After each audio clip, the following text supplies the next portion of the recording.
Back to news. ఆంధ్రప్రదేశ్లో శ్రీరామనవమి వేడుకలకు విజయనగరం జిల్లాలోని రామతీర్థం, కడప జిల్లాలోని ఒంటిమిట్ట సిద్ధమయ్యాయి. ఈ రెండు చోట్ల రాష్ట్ర ప్రభుత్వం అధికారికంగా సీతారాముల కళ్యాణం నిర్వహిస్తోంది. అయితే రామతీర్థంలో శ్రీరామనవమి రోజే సీతారాముల కళ్యాణం నిర్వహిస్తారు. ఒంటిమిట్టలో మాత్రం సీతారాముల కళ్యాణం పౌర్ణమి రోజున పండు వెన్నెల కాంతుల మధ్య జరుగుతోంది.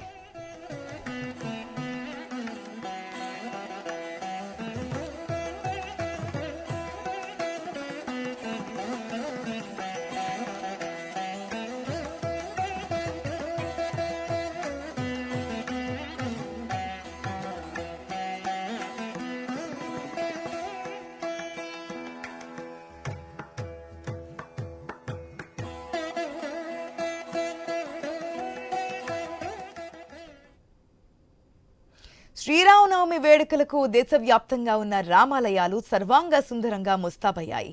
శ్రీరాముడి జన్మస్థలమైన ఉత్తరప్రదేశ్ అయోధ్యలో శ్రీరామనవమి ఉత్సవాలు ఘనంగా జరుగుతున్నాయి. ఈ క్రమంలోనే ఆదివారం శ్రీరామనవమి సందర్భంగా అయోధ్యలో అద్భుత ఘట్టం ఆవిష్కృతం కానుంది. బాలరాముడికి ప్రత్యేకంగా అభిషేకాలు, పూజలు నిర్వహించనున్నారు.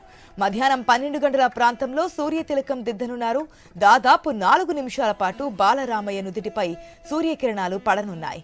ప్రత్యక్ష దైవంగా భావించే సూర్యుడు తన కిరణాలతో బాలరామయ్యకు తిలకం దిద్దనున్నట్లుగా అయోధ్య ఆలయ పూజారులు వెల్లడించారు. ఈ వేడుకను తిలకించేందుకు శ్రీరామ జన్మభూమి తీర్థక్షేత్ర ట్రస్ట్ ప్రత్యేక ఏర్పాట్లు చేసింది.